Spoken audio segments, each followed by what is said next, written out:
Am I thinking about downsizing in retirement, perhaps moving to a warmer climate like Florida, or Arizona, California, wherever people move in retirement and you're supposed to move? So, hey, got a great question from Pat.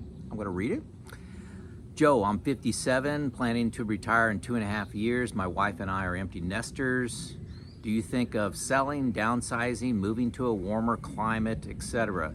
These are things we think about. We love our home and our neighborhood, but wonder if we would be better off with something easier to maintain, etc.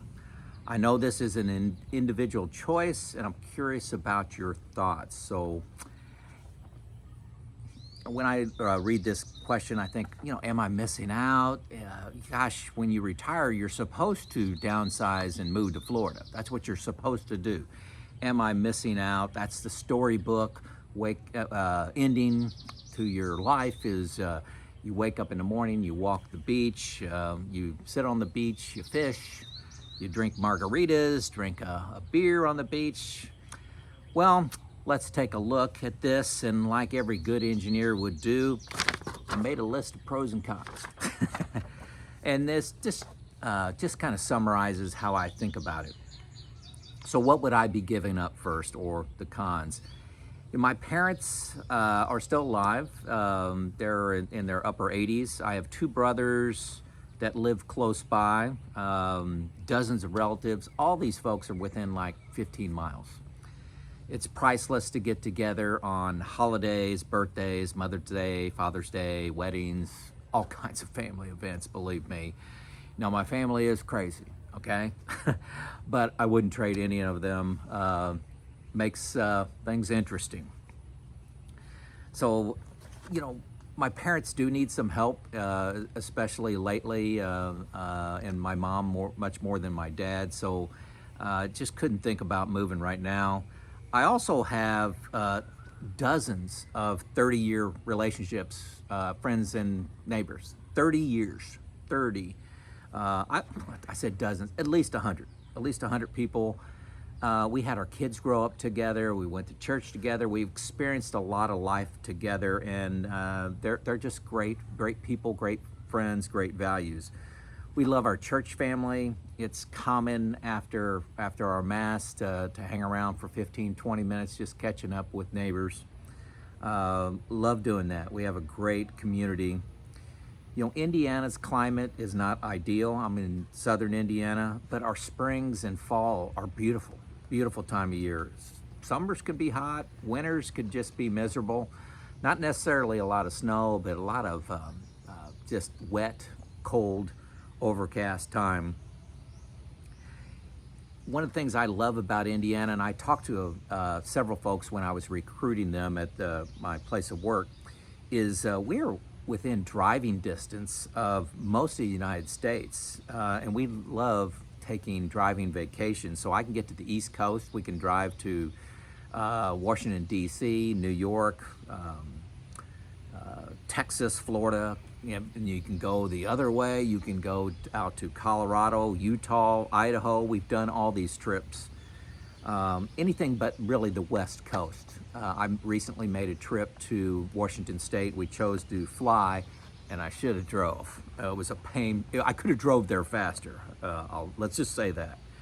And remember, in retirement, you got all the time in the world. You don't necessarily have to fly. So the journey can be part of the fun. Taking 2-3 days to drive to Idaho can be part of the fun. Evansville, the big community that I live by, is less than 3 hours from St. Louis, Indianapolis, Nashville, Louisville, for big sporting events, plays, anything you want to do. And if you want to have a bigger airport to travel out of, to cut out, or to make it a direct flight, you got those options as well. Great family values in this area, and sometimes it's easy to take for granted of where you live, the family values, and just a few specifics that I see as unusual. Everyone makes eye contact here. So if you're walking along the street, we've got a Rivertown Trail. You've seen me run on that in a couple previous videos. But everybody that you will come across, they'll look at you and they'll say, hi, how you doing? And they're not expecting an answer, but there's always eye contact. That doesn't happen everywhere. Hey, if your car breaks down in southern Indiana on the side of the road, people will stop. They'll stop and help you. It's insane. If a tree falls in your yard, if you have a 8-inch tree limb or a whole tree fall down in your yard, watch the neighbors show up with chainsaws. Watch the neighbors show up just to help, maybe watch your dog for you while you clean it up, watch your child, or just to lend a hand. Extremely common. If you have a sick family member, watch out for the food train. People will start bringing you food. Somebody will start, there's apps for this, I know that, hey, I'll take Tuesdays for the next month, I'll take Wednesdays, and somebody will start making you food. That's part of the culture here in southern Indiana. I know it is in other places. Let me know in the comments if these things are common in your areas, because they're not everywhere. Low cost of living, especially on housing and food. It's very, very reasonable. And my kids live all over the country, and they compare buying houses where they're at to buying houses here in the little town I live in. It's ridiculous. Another thing I take for granted that I love about where I live is there's no traffic. Rush hour means there's 4 cars in front of me at the stoplight.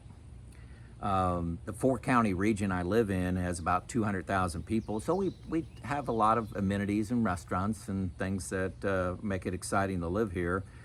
And I could be anywhere in that region in 30 minutes. Most of the places I can be in 10. We've got a Walmart I go shopping at. It's about a 6-minute drive away. I could be at a restaurant in about 2 minutes. I love the short commutes. Our church is 2 minutes away. I could walk there in about 5 minutes. So just there's no sense of frustration from fighting traffic, no big interstates.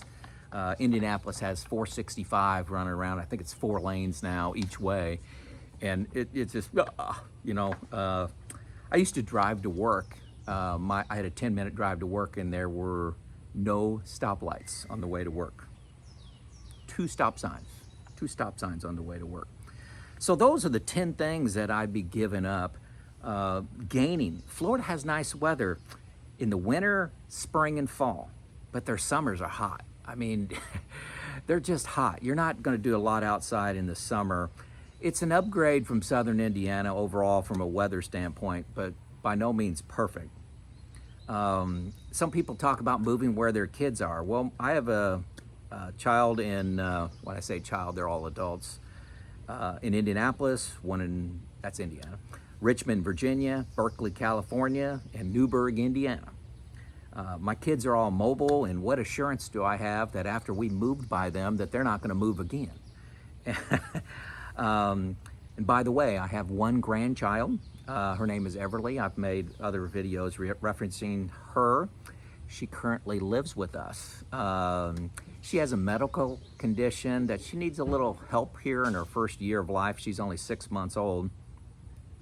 But my son-in-law was in the Marines. He just got out of the Marines, or he's getting out September 1, but he's got enough leave to take him to September 1. So they just moved in with us so we can give Everly a little special attention till she's about a year old. And he's enrolled in the Kelley School of Business at IU, so they needed a little place to land, help with Everly, where he can go to school. My daughter works remote, so I get to babysit my granddaughter, which is fantastic. I wish I got a little bit more sleep at night, though. But she didn't wake up in the middle of the night, but she needs like a 10:30 bottle and a 6:30 a.m. bottle, and I seem to get that a lot, that shift. So another reference that Pat made was around less maintenance by buying a newer home or lower maintenance home. I don't necessarily need to move to Florida or Arizona to get a newer home. I could do that around here. The current home I'm in is 17 years old. We built it. My wife and I built 4 houses. This is our 4th house that we've built, which is unusual. That's a special fact about me. But my family frequently comes home for holidays, and we want room for all of them. We want them to feel welcome. So this is a 5-bedroom house. It's got a full basement underneath it. One of the bedrooms is down there, 3 bedrooms up. And the master bedroom is on the main level. So, we don't have to go on a lot of stairs if we don't want to. So my decision, I pick the family time, the relationships, and the feeling of home over the minimal gains I think I'll get by moving to a southern place. My wife and I did spend a couple years ago 4 weeks in Florida. We were in Cocoa Beach, spent 4 weeks down there in a little condo. It was great. And we talk about maybe building another house when the time is right, and it just doesn't feel right now, building another house. But if we do sell this house, maybe we'll move someplace and have an adventure like out west, waving to the neighbors right now. Maybe go to someplace like Fort Collins, Colorado, and live there for a year, just to kind of blend in with the culture, just to create an experience, not to move there, okay? And that's where we're leaning, is to have experiences, long-term experiences at different locations, but really have home be here in southern Indiana. Too much maintenance, I'm just 60 years old. I kind of like piddling around in the yard. I put my headphones on, put a podcast on, or YouTube on, or sometimes music, and just work around the yard and, do 30 minutes, an hour a day. I do enjoy that. I also like to hire teenagers to do some of the work around the house. People hired my 3 boys frequently to cut grass, help with mulch, minor landscaping things, and I like paying them for that. And economically, I think I'd be far better off paying somebody to help me out. And I do like hiring kids versus professionals. Professionals would probably cost more money, be a little more dependable, maybe do a little better quality job. But I like helping out the kids. Maybe a 14, 15, 16, 17-year-old kid, get them some spending money. I love doing that. And like I said, my kids benefited from that. So home, I think it's always going to be here in southern Indiana. But as you know, I love to travel. We love to have new experiences, and I like to dive into those experiences maybe for 30, 60, even 90 days, maybe even a year. I talked to my wife, this was a year ago, about maybe moving to Whitefish, Montana, just outside of Glacier National Park for a year. Just to have that mountain kind of experience and see what that life is like. Yeah, you never know, could end up moving there, but I doubt it. I got too many roots here that I just love, and it's a part of me. So what about you? Are you thinking about downsizing? Are you thinking about moving to a better climate? Have you thought about these points? What you'd be giving up, what you'd be gaining? Looking at my list, it's really a no-brainer for me and my wife's values to stay here at home. This is Joe out.